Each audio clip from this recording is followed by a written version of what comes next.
My own relatives told my children they weren't part of the family, right in front of me, and one call to my grandmother made the entire situation unravel in 48 hours. My name is Alina, I'm 35, and last summer at what was supposed to be a family gathering, I was publicly told I didn't belong.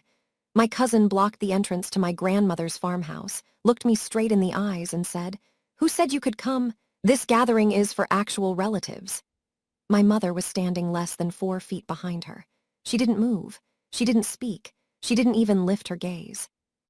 I had just finished a 10-hour drive from Atlanta with my 2 kids, Noah, who's 8, and Mia, who's 5. They were tired, a little sun-kissed, and excited to see cousins they hadn't played with in years. Instead, my son watched his mom get dismissed like a stranger. My daughter clung to my leg. I didn't argue. I didn't plead. I put my kids back in the car, drove less than a mile away, and made a single phone call. 2 days later, the same people who closed that door were calling me, desperate. Before I go further, if this story hits close to home, a like or subscribe from you means more than I can say, but only if it's authentic. Drop where you're watching from and what time it is in the comments. I'm genuinely curious. Now, let me take you back to the morning everything shifted. The morning of July 15th, I was up at 4:00 a.m. loading the car. Atlanta was still dark. I carried Mia out first. She barely stirred, just curled into her car seat like a little comma. Noah walked out on his own, backpack slung over one shoulder, eyes half closed. "Mom, it's still nighttime," he whispered. "I know, buddy, we have a long drive." I'd packed everything the night before. Swimsuits, sunscreen, Noah's favorite foam football, Mia's worn-out stuffed bunny she can't sleep without, and a covered dish of my grandmother's famous potato salad. The recipe she taught me when I was 12, standing on a stool in her kitchen in Macon, Georgia. 10 hours, 600 miles, 2 gas station stops, one because Noah's bladder is impossibly small, one because Mia needed cheese crackers or the backseat was going to erupt into chaos. I hadn't been to this gathering in 3 years. The year before my divorce, I went by myself because my ex said he didn't do family events. The 2 years after, I couldn't get the time off. Consecutive night shifts in the ICU. They don't care about your family calendar. This year, I swapped shifts with 2 coworkers. I called in a favor I'd been holding onto for nearly 2 years. I wanted my kids to know their roots, their cousins, their grandmother's land. We pulled into Macon at 3:45 p.m. I could see the cars from the start of the gravel driveway. 9, 11, maybe 13 vehicles parked across the grass. Country music floated through the trees. Someone had strung white lights along the porch railing. Noah pressed his face to the window. "Mom, are all these people our family?" I said. "Yes, I was wrong about that." I held Mia on my hip. Noah walked ahead of me, foam football under his arm, already looking for kids his age. I carried the potato salad in my free hand. We climbed the porch steps, the same steps I'd climbed every summer since I was 6. The screen door swung open. My cousin Linda filled the frame. She didn't step aside. She didn't smile. She looked at me, then at the kids, then over her shoulder toward the living room where I could hear a dozen voices layered over each other. Laughter, the clink of ice in glasses. Then she turned back and said it loud enough for anyone within 10 feet to hear. "Who invited you? This is for actual family." My hands went numb. The potato salad almost slipped from my grip. Noah stopped walking. He looked up at me with that expression kids get when they know something is wrong but don't have the words for it. Mia turned her face into my neck. I looked past Linda's shoulder, 4 feet behind her. My mother, Carol, 59 years old, holding a glass of iced tea, eyes fixed on the floor. "Mom!" Nothing. She didn't look up. She didn't move. She took a sip of her tea. I gave her 5 seconds. I counted them. 1, 2, 3, 4, 5. She gave me nothing. Linda was still standing there, one hand on the door frame like a gatekeeper. Behind her, the music kept playing. Someone laughed. The smell of barbecue drifted through the screen. My son's hand found mine. His fingers were trembling. I didn't scream. I didn't argue. I shifted Mia higher on my hip, took Noah's hand, and turned around. The potato salad stayed on the porch railing. I wasn't going to carry it back. We walked to the car. Gravel crunched under our shoes. Behind us, the screen door swung shut. Nobody followed. I buckled Mia in. My hands were steady because they had to be. I've started IVs on trauma patients while monitors screamed around me. Muscle memory doesn't care if your heart is breaking. Noah climbed into his seat without a word. He put the foam football on the floor and stared out the window. I pulled out of the driveway, past the row of parked cars, turned onto the county road, drove exactly 1 mile, pulled over under a big oak tree where the shoulder was wide enough, engine off, hands on the wheel. Mia was already asleep. She'd been up since 4:00 a.m. and her body didn't know the difference between a road trip nap and a retreat. Noah spoke first, quiet, careful. "Mom, did we do something wrong?" I turned around and looked at him. "No, baby, we didn't do anything wrong." He nodded. He didn't believe me entirely, but he trusted me enough to let it go. I sat there for 2 minutes. Then I picked up my phone, scrolled past Linda's name, past Mom's, past Carol, past every person who was inside that house eating food funded by a woman who wasn't even there. I tapped one name, Grandma Rose. I didn't call to complain. I called because my grandmother was the only person in this family who deserved to know the truth. She picked up on the second ring. Her voice was warm, a little groggy. She had hip replacement surgery 3 weeks earlier, and the pain medication made her drowsy in the afternoons. "Alina, how's the gathering, sweetheart? Did Noah try the peach cobbler yet?" I opened my mouth. Nothing came out. I sat there on the shoulder of a county road, my daughter sleeping behind me, my son staring at his shoes, and I could not find a single word. "Alina, you there?" "I'm here, Grandma. What's wrong? You sound off." I told her, flatly. No tears, no drama, just the facts, the way I document a patient's history. "We arrived at 3:45. Linda opened the door. Linda said, 'This is for actual family.'" Noah heard it. Mia was in my arms. Mom was standing right there. Mom said nothing. Silence, a long one. I could hear the clock on Grandma Rose's wall, the old regulator she's had since before I was born. Linda said that in front of the children. "Yes, ma'am. And your mother, Carol, was right there 4 feet away, holding iced tea." Another silence. Then Grandma Rose exhaled, slow, controlled. The way she breathes when she's making a decision, not processing a feeling. "Listen to me. You drive those bobbies to the Comfort Inn on Route 7. Check in. I'll call you back in 2 hours. Don't answer any other calls tonight. You hear me?" "Yes, ma'am." "And Alina?" "Yeah. You did nothing wrong. Don't you carry that for 1 second." She hung up. I sat there under that oak tree and recognized that tone. I'd heard it exactly once before, 20 years ago, when my grandfather passed and someone tried to pressure her into selling the land. That person doesn't have land anymore. The Comfort Inn on Route 7 smelled like chlorine and carpet cleaner. Noah sat at the small desk and opened his sketchbook. Mia woke up just long enough to ask for juice, then fell back asleep, clutching her bunny on the bed closest to the window. I sat on the edge of the other bed and stared at the wall. If I said nothing, if I let this blow over the way every other slight had blown over, here's what would happen.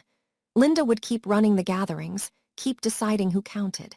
My kids would grow up hearing the word family and wondering why it didn't include them.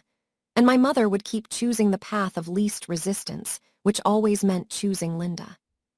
But there was something else, something I hadn't thought about in years, the family trust. Grandma Rose set it up after Grandpa died. She used the money from selling a chunk of farmland to a developer. Every beneficiary received an annual distribution. I'd been listed since I was 23, but I'd never handled the money myself. When I was young and didn't have a permanent address, my mom offered to receive my share and hold it for me. I signed a form. I was 23 and trusted my mother completely. That was 12 years ago. I'd never revoked that arrangement. I'd never asked about it. Whenever I mentioned it, Mom said, "Linda handles the family finances. Don't worry about it." Now, sitting in a motel room 60 miles from a house I'd just been thrown out of, I started doing math I should have done years ago. 3 years of distributions I'd never seen. Not a deposit, not a check, not a word. Where did my money go? The next morning, I made instant coffee from the motel's front desk and opened my phone. The family group chat had 52 new messages. Linda had posted at 9:00 p.m. the night before, an hour after I left, a photo carousel. The long table on Grandma Rose's porch covered in checkered cloth and loaded with food. Kids running across the lawn with sparklers. Uncle Mark at the grill, tongs raised like a trophy. And my mother, Carol, sitting in a folding chair, smiling, laughing, holding someone's baby. Smiling. Hours after she watched her daughter get turned away at the door. Linda's caption, "Gathering was wonderful this year, so blessed to have actual family together. God is good." 52 messages below it, heart emojis. "Best one yet. Miss you all already. Can't wait for next year." I scrolled through every single one. Not one person asked where I was. Not one person typed, "Hey, was Alina coming?" Not one. 25 adults in that group chat. Most of them had seen me at gatherings since I was in diapers. I'd held their bobbies, mailed birthday cards to their kids, sent flowers when Uncle Mark's wife had surgery. And when I vanished from a gathering I'd driven 10 hours to attend, not a single one of them noticed or cared enough to ask. I put the phone down, picked up my coffee. It was lukewarm and tasted like nothing. Noah looked up from his sketchbook. He'd drawn a house with a big porch and stick figures standing in front of it. Two of the figures, a tall one and a small one, were off to the side, separate from the group. He saw me looking. He closed the book. My phone rang at 10:30, Uncle Mark. For 1 second I thought, finally someone noticed, someone cares. "Alina, hey, look. I heard about what happened yesterday with Linda at the door. That wasn't right." I sat on the motel bed and waited because in my family, "that wasn't right" is never the whole sentence. There's always a but. But you know how Linda is. She gets territorial about the gathering. She's been stressed about the planning. She means well underneath it all. Maybe next year we just. She told my kids they're not real family, Uncle Mark. Pause. My son asked me last night if he did something wrong. He's 8. He drew a picture of the house with everyone inside and us standing outside. He's 8 years old. Longer pause, I heard him swallow. "Well, I'll talk to her, smooth things over." There it was, the family script. Someone behaves terribly. Someone else says, "I'll talk to them." Nobody actually talks. Nothing changes. The person who got hurt is expected to wait quietly until next year when they'll be hurt again in a slightly different way. "Don't talk to her, Uncle Mark. Stand in front of her. There's a difference." He didn't know what to say to that. I could hear his wife murmuring something in the background, probably telling him to wrap it up. Look, Alina, I'll see what I can do. Okay, just give it some time." He hung up and I understood something clearly for the first time. Mark was the best of them, the kindest, the most decent, and even the best of them chose, "I'll see what I can do" over "I'm standing with you." I couldn't wait for anyone to save this. That afternoon, while Mia napped and Noah watched cartoons with the volume low, I called Grandma Rose back. She answered immediately. "I've been waiting for you to call." "Grandma, I need to ask you something about the trust." "Go ahead." "Am I still listed as a beneficiary?" "Of course you are, sweetheart. You, your mama, Linda, Mark, and 6 others. Why?" "The distribution, the annual one, how much is it per person?" $4,200 every July. Douglas Harper handles it, has for 15 years. I closed my eyes. $4,200 a year. 3 years since I'd moved to Atlanta. That was $12,600 I had never seen. "Grandma, I haven't received a cent in 3 years." The silence that followed was different from any silence I'd heard from her before. It wasn't confused. It wasn't sad. It was the silence of a woman who has just been told someone stole from her table. "Say that again." 3 years, nothing. Not a deposit, not a check, not a phone call about it. Mom said Linda was handling the family finances and not to worry. I heard her set something down, a glass maybe, placed slowly and deliberately on a wooden surface. "Douglas Harper is going to get a phone call from me in the next 10 minutes. Grandma, Alina, you let me handle this part. You take care of those bobbies. I'll take care of the rest." She hung up. No goodbye, no pleasantries. Just a woman who'd survived 70 years of managing land, money, and a family full of personalities, and who had just learned that someone had been playing games with all three. I sat there holding the phone, and for the first time in 2 days, I wasn't just hurt. I was paying attention. Okay, I need to pause here for a second. If you're still with me, if you've ever found out someone in your family was keeping something from you, something that was rightfully yours, drop the word accountability in the comments. I want to see how many of us have been through this. And if this story is hitting close to home, share it with someone who needs to hear it right now. All right, back to what happened next. Because Grandma Rose was just getting started. I didn't hear from Grandma Rose for the rest of that day. She told me not to answer other calls, and I didn't. But I could feel something moving. The way you feel a storm coming before the sky changes. Here, what I learned later. Douglas Harper had been the family attorney for 15 years. He managed the trust, prepared the annual distributions, and kept the books clean. When Grandma Rose called him that evening, he pulled the records within the hour. The distributions had been sent every July, just as Grandma Rose instructed. But here's the thing. My share and my mother's share were deposited into the same account. Carol's checking account. That arrangement dated back to a form I'd signed when I was 23 authorizing my mother to receive funds on my behalf. I'd never revoked it. I'd never even asked for a copy. For the first 9 years, I was told the money was being saved for me. Then I got married, then divorced, then buried in work and single parenting, and I stopped asking. My mother said Linda handled it. Linda said nothing to me at all. Harper traced the deposits. Carol's account received both shares every year, but the money moved fast, withdrawn or transferred within days of arriving. Where it went after that, he couldn't say from the trust records alone, but the pattern was clear. It went in and it came out, and none of it reached me. Grandma Rose listened to all of this. Then she gave Harper 2 instructions. First, prepare a notice freezing all distributions from the family trust, effective immediately. Second, draft an amendment to her will removing Linda P. and Carol E. as beneficiaries. She told him she wanted both documents ready by morning. My phone buzzed at 11:00 p.m. a text from a number I almost didn't recognize. Tammy, Linda's daughter, 29 years old. We'd been close as kids, drifted apart when her mother started running things. I'm sorry about yesterday. That was wrong. I wanted to say something, but I didn't. I'm sorry. I typed back, but you didn't. 3 dots appeared, disappeared, appeared again. I know, I should have. Can I call you? I stepped out onto the motel balcony. The parking lot was empty, Georgia heat still clinging to the concrete at 11:00 at night. Tammy spoke quietly. I could hear a door closing. She was at Linda's house, probably locked in a bathroom. My mom's been doing this for years, Alina. Not just to you. She controls who comes, who doesn't. She decides who's in and who's out. And the money, the gathering budget. Grandma Rose gives her $15,000 every year for the event. It doesn't cost $15,000. It costs about half that, maybe less. I leaned against the railing. Why are you telling me this? Because my mom looked your daughter in the face and told her she's not real family. Mia is 5 years old. Alina, 5.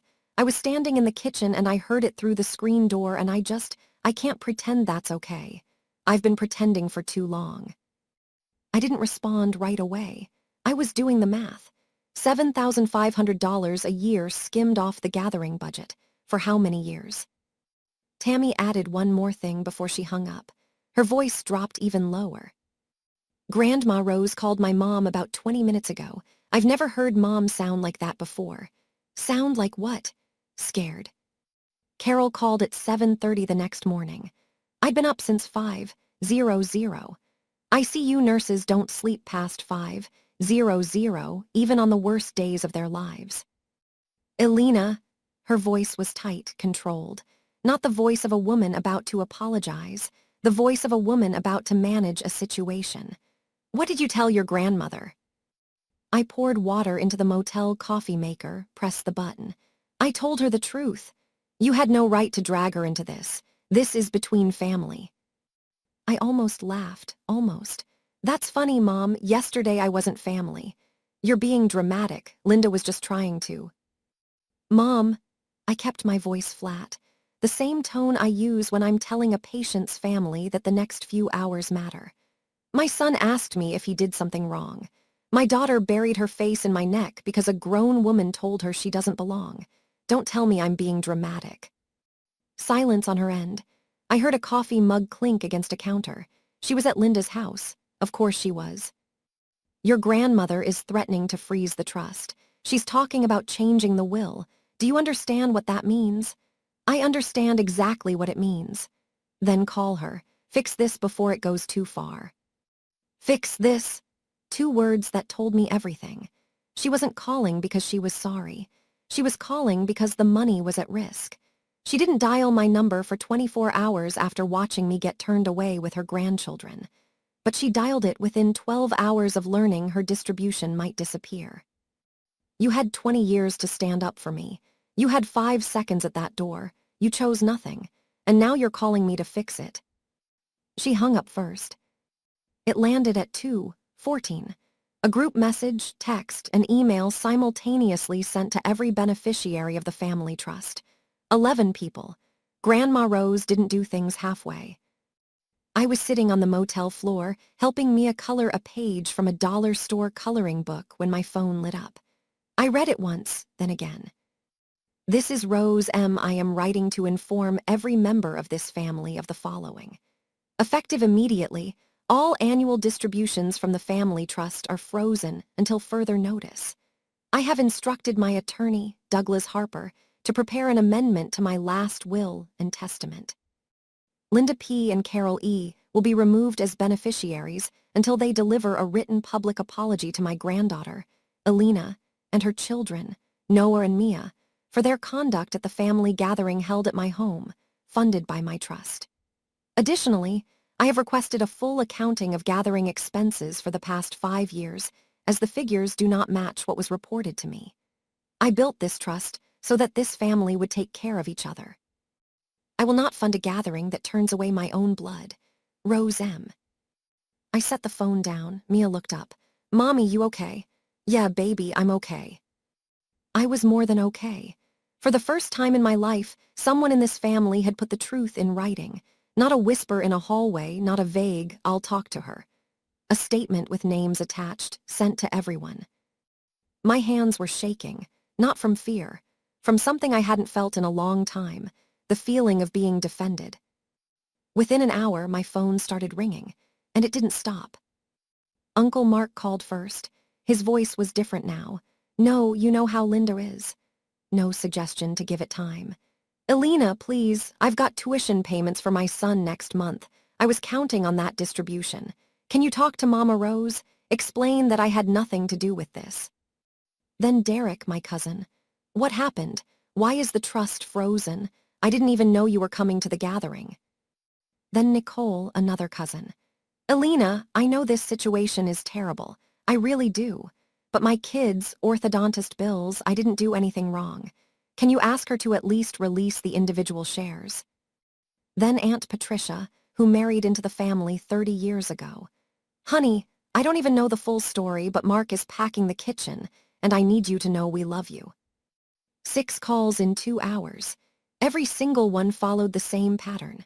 A brief acknowledgement that something bad happened, followed by a longer, more urgent plea about money. I listened to each one. I didn't make promises. I didn't lecture. I just said the same thing calmly every time. I didn't freeze anything. Grandma Rose did. And she did it because not one person in this family said a word when my children were called not real family at her front door. After the 6th call, I turned my phone off. Noah had stopped drawing. He was watching me from the desk chair with serious eyes. The look he gets when he's cataloging something he doesn't fully understand but knows is important. Who keeps calling, Mom? Family. He thought about that for a second. The same family from yesterday. Yeah, baby, the same ones. He went back to his drawing. Quick pause. I need to ask you something real. If your grandmother sent that message, freezing everything, nomming names, putting it all in writing, would you feel relieved or would you feel guilty? Because I felt both at the exact same time and I didn't know which feeling to trust. Tell me in the comments, relieved or guilty. I read every single one. All right, let me tell you what happened next because Linda wasn't finished. 24 hours after Grandma Rose's message, Linda made her move. A new message appeared in the group chat. Her tone suddenly measured, suddenly reasonable. This has gone too far. Family meeting tonight, 8:00 p.m. Zoom.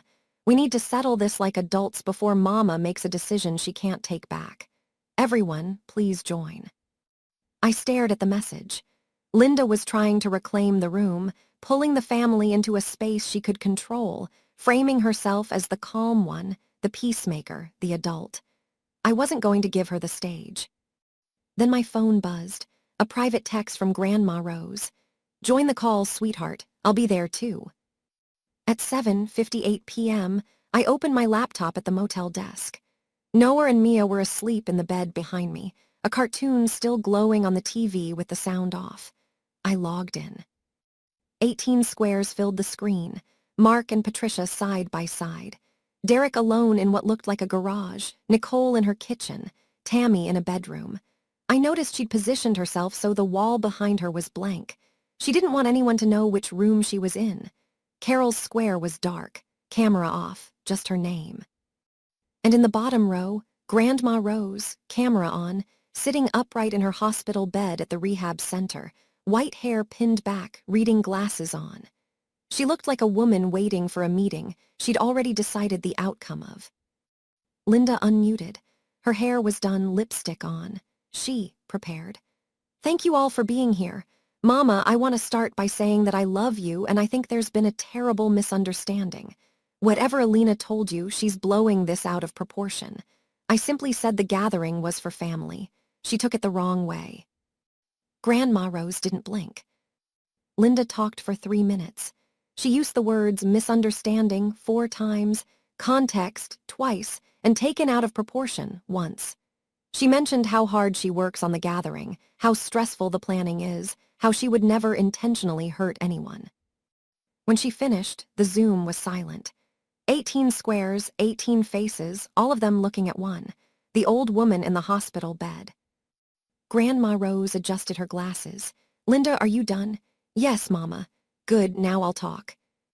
She didn't raise her voice. She didn't need to. In my family, when Rose speaks slowly, you listen faster. First, you told my granddaughter she wasn't real family. You said it at my front door, at my house, at a gathering I pay for, in front of my great-grandchildren. An 8-year-old boy and a 5-year-old girl heard you say those words. Linda opened her mouth.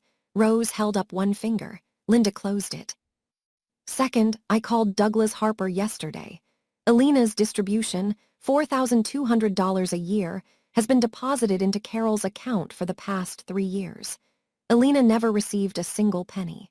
$12,600 of trust money is unaccounted for. Mark's eyes went wide. Nicole covered her mouth. Derek leaned forward in his chair. Third, the gathering budget I give you each year is $15,000. Douglas reviewed the figures. Actual expenses average closer to $7,500. I want to know where the other $7,500 went, Linda. Every year for the last 5 years. 18 squares, not a sound. I could see Mark's wife, Patricia, gripping his arm off camera. Linda's face had gone white. Her mouth moved, but nothing came out. And in her dark square, Carol's camera was still off, still hiding. Linda recovered just enough to speak. Mama. That's not the expenses I can explain. There were repairs. The porch railing, the septic issue, I didn't ask you to repair anything. Grandma Rose's voice was flat as a level. I asked you to host a dinner. Nicole broke in from her kitchen square. Linda, just answer the question. Where did the money go? I used it for the family's benefit, for Mama's house. You all enjoy that property every summer and nobody else lifts a... Linda, Grandma Rose cut through her like a scalpel. I have a handyman. I have a contractor I've used for 30 years. I did not ask you to spend $1 on my house. Now sit down and stop talking. Linda went silent, her lips pressed together so hard they disappeared. Grandma Rose turned her attention to the dark square. Carol, turn your camera on. 3 seconds passed. The square flickered. Carol appeared, eyes red, sitting at what I recognized as Linda's kitchen table. "Carol, did you know Alina wasn't receiving her distribution?" Carol's chin trembled. I thought Linda was handling it. She said she'd make sure." "You thought," Grandma Rose repeated the word like it tasted wrong. "You also thought it was fine to stand at my front door and say nothing while your sister told your daughter and your grandchildren they don't belong." Carol started to cry quietly, not the way you cry when you're sorry, the way you cry when you've been caught. "I raised you better than this, Carol, and you are letting that silence pass down to your grandchildren." Every face on that call was frozen, Mark staring at his hands, Derek shaking his head slowly, Patricia covering her mouth. I said nothing. I didn't need to. Grandma Rose let the silence sit for 5 full seconds. Then she straightened in her hospital bed and spoke with the cadence of someone reading terms she'd already written down. "Here is what's going to happen. I'm only going to say this once. 1. All distributions from the family trust remain frozen until Linda provides a full itemized accounting of gathering expenses for the past 5 years. Every receipt, every charge. 2. Alina's share of the distribution will no longer be routed through Carol's account. Starting immediately, it goes directly to Alina. Douglas Harper will handle the transfer of 3 years of back distributions. $12,600. $3. Linda and Carol are removed from my will until they deliver a written apology to Alina, Noah, and Mia. And read that apology in front of this family. Not a text message, not a phone call. Written and spoken where everyone can hear it. 4. Next year's gathering will be organized by Mark. Linda, you are welcome to attend. You are not welcome to run it." Nicole exhaled audibly. Derek nodded, slow and deliberate. Mark looked like a man who'd just been handed a responsibility he didn't want, but understood he couldn't refuse. Linda's Zoom square went black. She'd logged off. Carol was still on camera, still crying, still sitting at Linda's table. Grandma Rose wasn't finished. "I am 82 years old. I built that trust so this family would take care of each other, not so one person could decide who belongs and who doesn't." She paused, looked directly into the camera. "And I did not survive my husband's death, a recession, and a hip replacement to watch my great-granddaughter hide behind her mother's leg because an adult told her she doesn't count."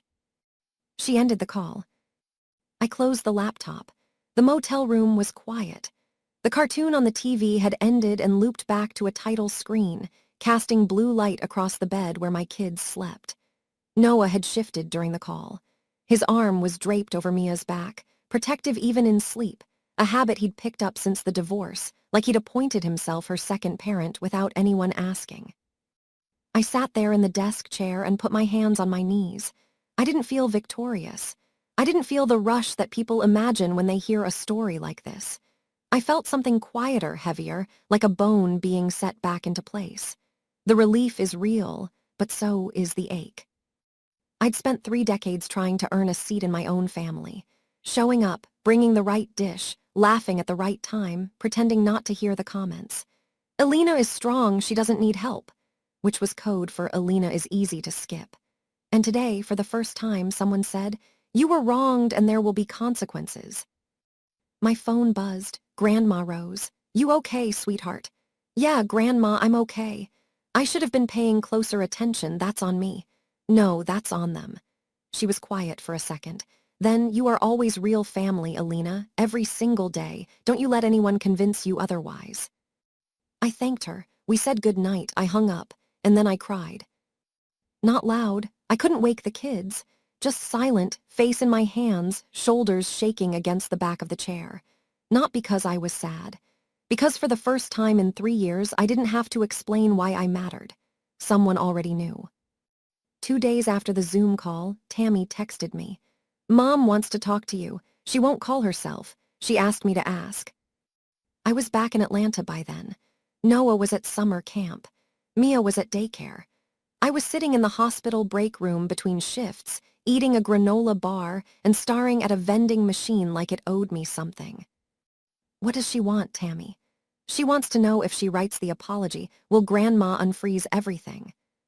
There it was, not "I'm sorry," not "how are the kids," not "can we talk about what happened," Just if I do the minimum, will the money come back? I don't control Grandma. I know, but Mom thinks you do. She thinks you're the one pulling the strings. I took a bite of granola bar, chewed, swallowed. That's the problem, Tammy. Your mother thinks everyone operates the way she does. Moving people around, pulling strings, deciding who's in and who's out. I didn't pull any strings. I told the truth to the one person who would actually do something about it. Tammy was quiet. Then I told her that she didn't listen. Of course she didn't. Alina, for what it's worth, she hasn't slept. She's been going through drawers all morning looking for receipts. I don't think she's going to find enough. I didn't feel sorry for Linda. I wanted to.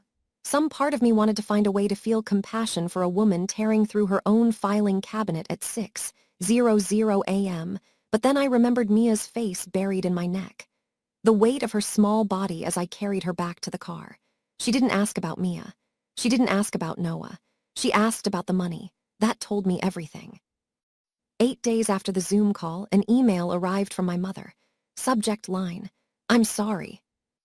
I opened it at my kitchen table after putting the kids to bed. 4 lines. "Alina, I'm sorry you felt hurt by what happened at the gathering. I should have said something. I hope you understand the position I was in.